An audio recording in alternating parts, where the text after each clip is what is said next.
आइए सीधे मुद्दे पर आते हैं।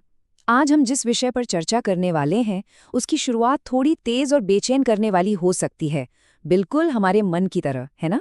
लेकिन घबराइए मत, क्योंकि इस पूरी चर्चा में हम इस बेचैन मन को वैज्ञानिक तथ्यों और बौद्ध ज्ञान के जरिए एक ऐसी गहरी शांति तक ले जाएंगे जो वाकई जिंदगी बदल सकती है। सोचकर देखिए, कभी-कभी मन बिना किसी वजह के इतना बेचैन क्यों हो जाता है। बाहर सब कुछ एकदम परफेक्ट चल रहा होता है, जिंदगी सामान्य होती है, लेकिन अचानक अंदर से डर, चिंता और घबराहट हावी होने लगती है।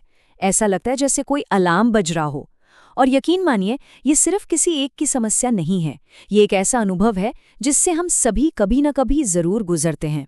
इस उलझन से बाहर निकलने के लिए आज की हमारी रूपरेखा कुछ इस तरह रहेगी। हम शुरुआत करेंगे भीतर के अदृश्य शत्रु को पहचानने से, फिर देखेंगे शांति के 3 कदम, उसके बाद 4 मुख्य डरों को खत्म करने पर बात होगी, फिर हम विपश्यना के अभ्यास को समझेंगे और अंत में अपना मार्गदर्शक स्वयं बनना सीखेंगे। तो ये रूपरेखा हमें अराजकता से निकालकर पूरी तरह से शांति की ओर ले जाएगी। तो चलिए अपने पहले पड़ाव से शुरू करते हैं, भीतर का अदृश्य शत्रु और मन की अराजकता को समझना। ये समझना बहुत जरूरी है कि जीवन की सबसे बड़ी लड़ाई हम बाहरी दुनिया से नहीं, बल्कि अपने ही अनियंत्रित मन से लड़ते हैं। असली कुरुक्षेत्र तो हमारे अंदर ही है। गौतम बुद्ध का ये सदियों पुराना कथन आज भी एकदम सटीक बैठता है कि जो व्यक्ति अपने मन को नियंत्रित नहीं कर सकता, वो स्वयं का शत्रु बन जाता है। ये अंदर का दुश्मन अचानक हमला नहीं करता, ये बहुत ही चुपचाप पनपता है, हमारे फैसले लेने की क्षमता को दीमक की तरह चाट जाता है और हमारे सबसे प्यारे रिश्तों में कड़वाहट घोल देता है। अगर मन अनियंत्रित हो जाए तो उसके लक्षण बिल्कुल साफ दिखने लगते हैं। अगर इस चिंता को अनदेखा किया जाए तो इसके शारीरिक और भावनात्मक नुकसान बहुत गहरे होते हैं। क्या होता है? फैसले लेने की क्षमता मानो शून्य हो जाती है, रातों की नींद उड़ जाती है, दिल की धड़कन तेज रहने लगती है और सीने में एक भारीपन सा महसूस होता है। इंसान चिड़चिड़ा हो जाता है, सबसे कटकर अलग थलग रहना चाहता है और धीरे धीरे खुद से ही नफरत करने लगता है। और ये बात हमेशा याद रखनी चाहिए कि कोई भी इंसान दूसरों से तब तक प्यार नहीं कर सकता जब तक वो खुद से प्यार करना न सीख ले। अब सवाल है कि इसका उपाय क्या है। बौद्ध दर्शन में इसका बहुत ही सटीक समाधान है, साक्षी भाव। साक्षी भाव का मतलब है एक शांत और पूरी तरह से जागा हुआ दर्शक बन जाना। इसे ऐसे समझिए जैसे मन एक रेलवे स्टेशन है और हमारे विचार रेलगाड़ियों की तरह हैं। साक्षी भाव का मतलब है प्लेटफॉर्म पर चुपचाप खड़े रहना और ट्रेनों को बस आते जाते देखना, बिना किसी भी ट्रेन में चढ़े। विचारों को पकड़ना नहीं है, बस उन्हें गुजरने देना है। इस बात को थोड़ा और गहराई से समझते हैं।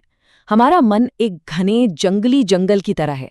अगर हम बिना किसी तैयारी या बिना पूरे ध्यान के इसमें घुस गए तो रास्ता भटकना बिल्कुल तय है। हमें बहुत ही बहादुरी के साथ अपने मन के इस जंगल में उतरना होगा ताकि हम ये देख सकें कि आखिर इस डर और बेचैनी की असली जड़ है क्या। और यहीं से हम अपने दूसरे पड़ाव की तरफ बढ़ते हैं, शांति के 3 कदम, यानी चिंता की आग को बुझाना। यहाँ सबसे अहम बात ये समझना है कि चिंता कोई बाहरी ताकत नहीं है जो हम पर थोपी गई हो। ये तो हमारे अंदर की ही एक आग है जो बार बार उठने वाले क्या होगा अगर जैसे सवालों से भड़कती है। लेकिन अच्छी खबर ये है कि इसे 3 बहुत ही आसान कदमों से बुझाया जा सकता है। चलिए इन्हें एक एक करके देखते हैं। पहला कदम, स्थिति जैसी भी हो उस पर तुरंत प्रतिक्रिया न दें, उसे अच्छा या बुरा ना कहें, बस उसे देखें। दूसरा, अपनी सांसों पर ध्यान लगाएं।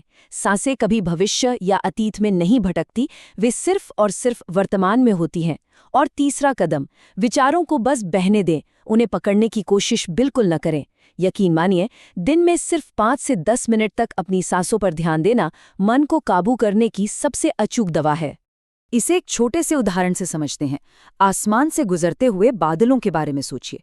जब हम विचारों को पकड़ने या रोकने की कोशिश करते हैं तो वो एक खतरनाक तूफान बन जाते हैं, लेकिन जब हम उन्हें सिर्फ देखते हैं तो वो बादलों की तरह बिना कोई नुकसान पहुंचाए चुपचाप गुजर जाते हैं।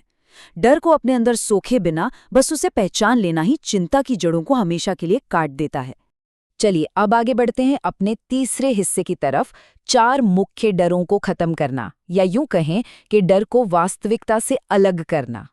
मन की इस उथल-पुथल को शांत करने के लिए हमें उन 4 बुनियादी डरों को पहचानना होगा जो इंसानी जिंदगी को सबसे ज्यादा परेशान करते हैं। ये 4 डर हैं: अस्वीकृति का डर, भविष्य का डर, अकेलेपन का डर और मृत्यु का डर। मनोविज्ञान भी यही कहता है कि इन डरों को पहचान लेना और उनका नाम लेना ही उनकी ताकत को खत्म करने का पहला और सबसे मजबूत कदम है। तो सबसे पहले बात करते हैं अस्वीकृति यानी रिजेक्शन के डर की। दूसरों से तारीफ या मंजूरी पाने की ये कभी न खत्म होने वाली चाहत असल में मन को समाज की उम्मीदों का गुलाम बना देती है। इसके ठीक उलट, जब हम खुद को बिना किसी शर्त के पूरी तरह स्वीकार कर लेते हैं, तब जाकर हमारी सच्ची पहचान उभर कर सामने आती है और हमें असल आज़ादी का एहसास होता है। दूसरा बड़ा डर है भविष्य का डर। कल क्या होगा, इस बात की चिंता हमारे आज और इस पल की शांति को पूरी तरह से बर्बाद कर देती है। लेकिन जब हम अपना सारा ध्यान अपनी सांसों पर ले आते हैं, जिनका अपना कोई भविष्य नहीं होता, तो ये साफ हो जाता है कि डर कुछ और नहीं, बस हमारे मन की एक कोरी कल्पना है। तीसरा है अकेलेपन का डर। अकेले रहने की घबराहट और सबसे कट जाने का डर ही लोगों को ऐसे जहरीले और नुकसानदायक रिश्तों में बंधे रहने पर मजबूर कर देता है जो उनके लिए सही नहीं है। जबकि सच तो ये है कि अपने एकांत को, अपने अकेलेपन को अपनाने से एक बहुत ही गहरी शांति मिलती है और खुद को जानने के कई नए रास्ते खुल जाते हैं। और चौथा सबसे गहरा डर है मृत्यु का डर। बुद्ध का ज्ञान हमें बताता है कि मौत का डर असल में एक अधूरे, न जिए गए जीवन का संकेत है।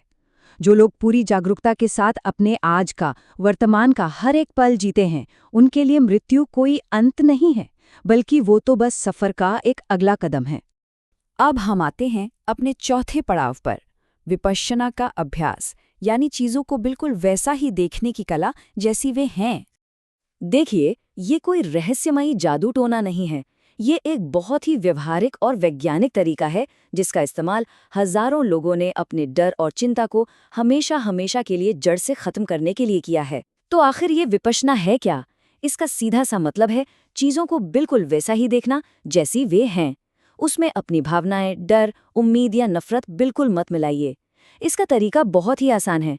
बस एक शांत जगह पर बैठिए और बिना किसी मंत्र का जाप किए या विचारों को दबाए सिर्फ अपने अंदर आती और बाहर जाती सांसों पर पूरा ध्यान लगाइए। यहाँ थोड़ा ठहरकर इस बात की गहराई को महसूस करना जरूरी है। मन को साधना बिल्कुल एक जंगली हाथी को साधने जैसा है। ये कोई बच्चों का खेल नहीं है। इसके लिए मन से लड़े बिना बस उसके साथ बैठना पड़ता है। अपने ही मन का विरोध किए बिना उसकी बेचैनी को महसूस करते हुए शांति से बैठना, सच मानिए, ये हिम्मत का सबसे बड़ा काम है। इस पूरे अभ्यास का निचोड़ ये है कि हमारे विचार लगातार बदलते रहने वाले पल भर के दादल हैं और हम, यानी जो इन विचारों को देख रहा है, वो दर्शक एक स्थायी और न डगमगाने वाला आकाश है। क्योंकि हमारे डर और विचार हमेशा बदलते रहते हैं, इसलिए वे ये तय नहीं कर सकते कि हम असल में कौन हैं।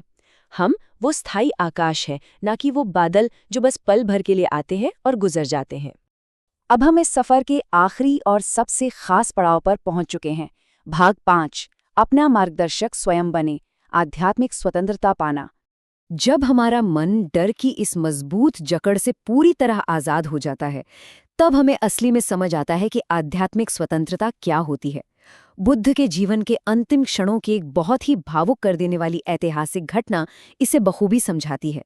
जब बुद्ध अपनी मृत्युशैया पर थे, तब उनका सबसे करीबी शिष्य आनंद फूट फूट कर रोने लगा। उसे इस बात का डर सता रहा था कि जब उसका ये बाहरी मार्गदर्शक, उसका गुरु, इस दुनिया में नहीं रहेगा, तब वो क्या करेगा। तब बुद्ध ने अपने आखिरी शब्दों में कहा था, अप्पदीपो भव, यानी अपना दीपक स्वयं बनो। इन शब्दों में गजब की गहराई छुपी है। सच तो ये है कि कोई भी बाहरी गुरु, कोई भी किताब या कोई भी इंसान हमारे मन को हमेशा के लिए शांत नहीं कर सकता। अगर सच्ची शांति चाहिए तो हमें अपने अंदर के अंधेरे को खुद ही रोशन करना होगा। तो अंत में इस पूरी चर्चा को हम एक बहुत ही शक्तिशाली और सोचने पर मजबूर कर देने वाले सवाल के साथ खत्म करते हैं। अगर मन सिर्फ एक गुजरता हुआ बादल है, तो क्या एक अडिग आकाश बने रहने का विकल्प चुना जाएगा? एक जागा हुआ मन पानी की उस बूंद की तरह होता है जो एक विशाल समुद्र में मिल जाती है, पूरी तरह से जीवंत, हर पल के प्रति जागरूक और एक असीम शांति में डूबी हुई। इसी विचार के साथ हमारी आज की यह चर्चा यहीं समाप्त होती है। यह जानने और खुद को समझने की प्रेरणा हमेशा बनी रहे।